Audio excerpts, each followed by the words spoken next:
The supports are the most underappreciated role in Overwatch. No matter how well you do, there will always be someone who said you could do better. It doesn't matter that you were flanked by half the enemy team, you should have healed that charging Rhine behind 6 walls in the state of Utah. 10k healing should be 20k, and healers heal, support diff. Am I right? No. But the support is a necessary role, and these are the 5 best at keeping you in the game. But before we get into things, if you enjoyed this video, show the support by liking, sharing, subscribing, and following me on Twitch and Twitter to hang out and experience fun moments like this. No. Ah! No, you don't. And with that said, I am Tech, and here's my top 5 support heroes in Overwatch 2 for November 22. Honorable mentions: Moira. And it was here I lost you. But before you get good old Flats to roast me, that being said, I'm on YouTube and not TikTok, so I don't think I'd see the point. I don't think Moira is the monster others have made her out to be. Moira utilizes the power of Guinness and Lucky Charms to hurt or heal. Her primary fire sprays the stoutly goodness to keep you on your feet, while the secondary, like the sugar contained in one bowl of these marshmallow monstrosities, damages the opponent and refills your pint. This damaging tool is a beam, thus meaning so long as you keep that reticle on the opponent, they're gonna feel it. Same thing with the second ability, her orb. This can hurt or heal based on the trigger or click you use. It utilizes angles to be fully useful, and with the right choice can enable a push. Her first ability makes Moira invincible, which will allow her to kick in her supportive passive to self-heal, and alongside her orb allows her this almost frustrating level of survivability. Also, her ultimate is a Dragon Ball Z attack that heals and damages at the same time. In medium to low ranks, this can be a nightmare to deal with, as she can slap a heal orb out, deal some tickles, fade out, re-heal with another orb, and with enough maneuvers can keep the point contested. Again, in higher levels not so much, but a good Moira can both kill and save. Sticking her with a flanker so long as she makes the right choices can make that opening fight really devastating. Now, my big tip for it is to utilize that trigonometry knowledge. Send the ball down at an angle to the floor to prolong that heal or damage factor, and directly at the floor in close spaces like tunnels or buildings, again for the same thing. Also, if you're a console player, swap her primary and secondary buttons around. I think this is okay for PC, but for console, her healing will always be on the right trigger, and damage the left, and if you play any other hero this will not mesh at all. I hate having to rework my brain every time I try and pick a new character, so I just swap them around. Now, number 5, we have Anna, the long-range healing sniper granny. She moves like she needs a Zimmer frame, but she makes her mark. Her primary fire is a small projectile that both hurts the opponent and heals your ally. I say this because a lot of people don't seem to realize that. So yeah, this is her primary source of healing. Her secondary aims down sight through the scope. This turns your projectile into a hit scan, removing all travel time, so wherever the reticle is on the opponent, that is where you will hit.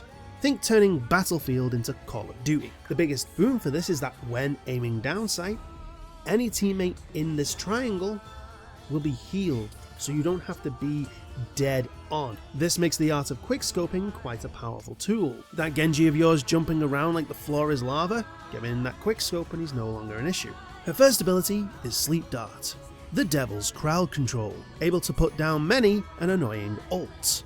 This is another projectile and is one of your most impactful tools. You master this and get the coordination right, you can make short work of anybody trying to flank or ult you. Her second ability, the Anti-Heal Grenade, is another hurt heal tool, able to damage anyone in the splash zone while also locking them out of healing for a moment, whilst also healing any teammate in the splash zone and boosting the heals they receive for the same amount of time. This is your main survival tool and a strong offensive weapon. Darted an enemy? Well then one primary fire into a nade will take a ton of health from that sleeper. It basically almost makes them one shot, Now, a good combo here is to link the grenade with a Junker Queen's ultimate just before she launches. This will increase the self-heal she gains from all the enemies she hits. Then we have Ana's ultimate Nano Boost, the big bad buff ski, upping a target teammate's damage and defense by a buck-ton. This makes the damaging ults like Dragon Blade, High Noon and Death Blossom much more lethal. And it also makes Reinhardt's frightening. It's taken a hit in the latest patch thanks to the Genji nerfs, but still it gives Ana that nice range of utility.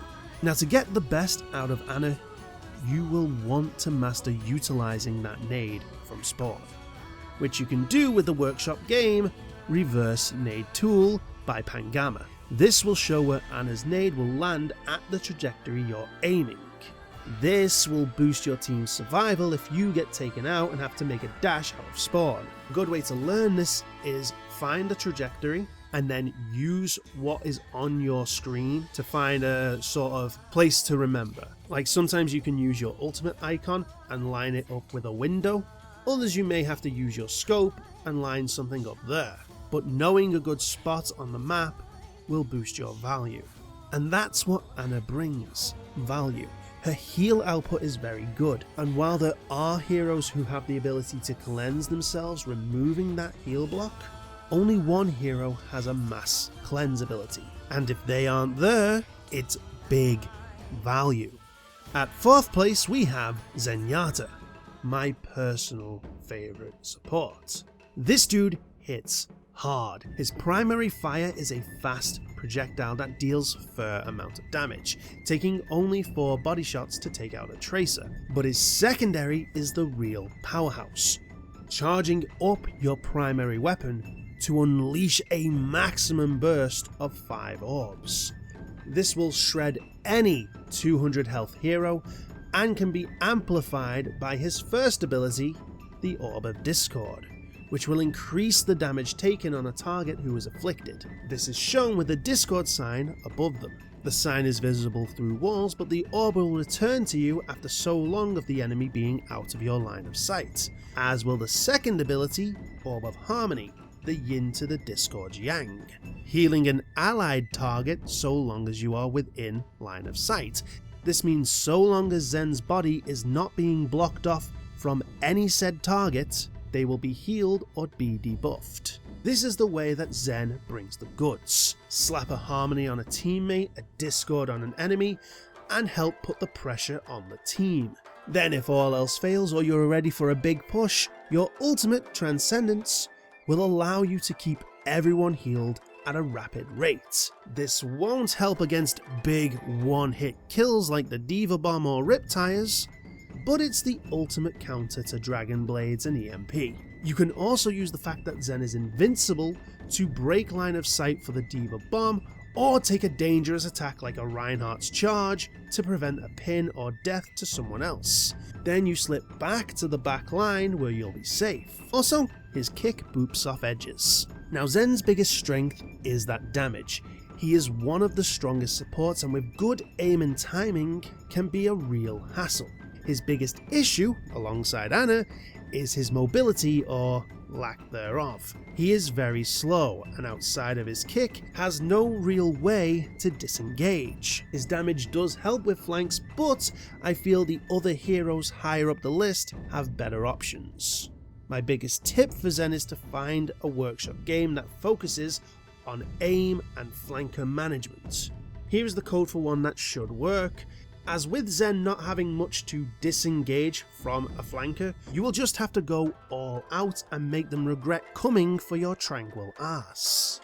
The bronze medal goes to Baptiste, the only true hit scan support we have in the game so far. This walking pogo stick can crouch down to charge up his next jump to get to high places and out of danger. Now his primary fire is a 3 burst shot, think the M16 in Black Ops, and deals decent amount of damage, while his secondary is the healing grenade. M16 and a grenade launcher. Bloody hell, we are going back to Call of Duty. These grenades will heal any ally it lands or splashes on, except the BAP himself. No, if he wants to heal, he will need to use his first ability, This heals everyone around him in a quick burst, while his ultimate amplification matrix creates a big window that boosts the potency of any friendly projectile going through, healing or damage. This can also be placed on little things like payload, which, seeing as it's always good to have one person on the payload, having the guy who can deal fair amounts of damage also now increase his own damage on a payload that's moving, yeah, the payload becomes a walking death machine. But where Bap's biggest value is his second ability, the Immortality Field, or as most people call it, Lamp.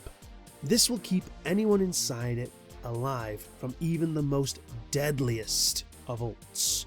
Diva Bomb, Rip Tires, throw that lamp down, and as long as it doesn't break line of sight and is safe from enemy damage, you will survive with a small bit of health back, to which you can boost back with your first ability's burst heal. This is where Bap gets so much utility. Removing death for a single moment is too good.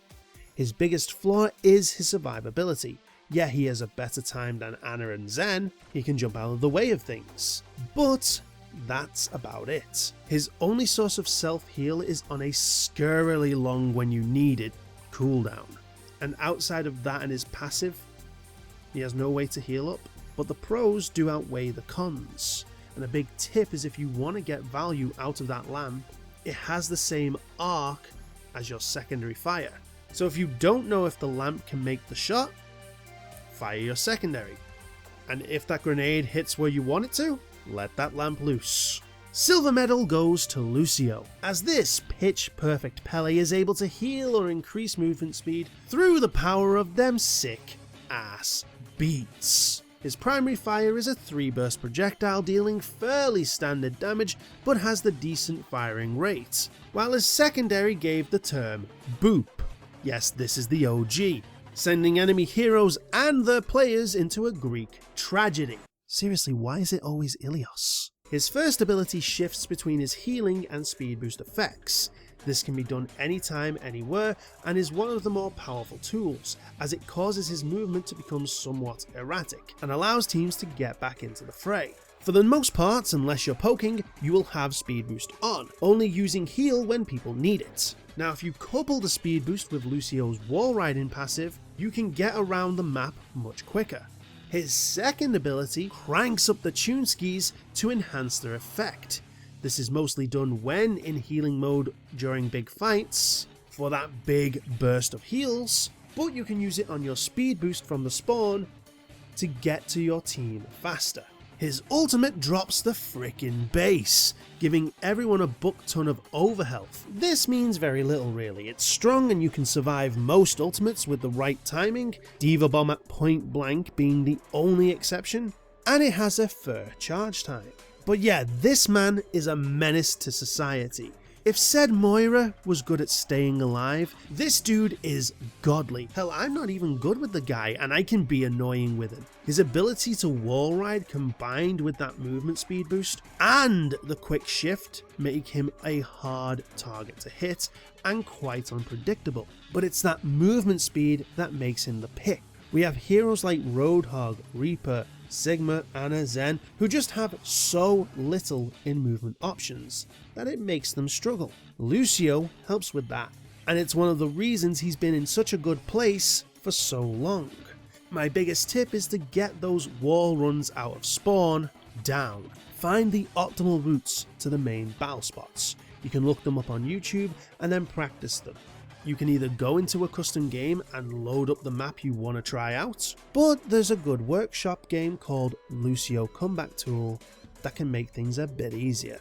This allows you to do the same thing, but will leave a Harry Potter-esque ring to go through on your next attempt. This allows you to see where to go if you did a good run, or to switch things up if you need a better time.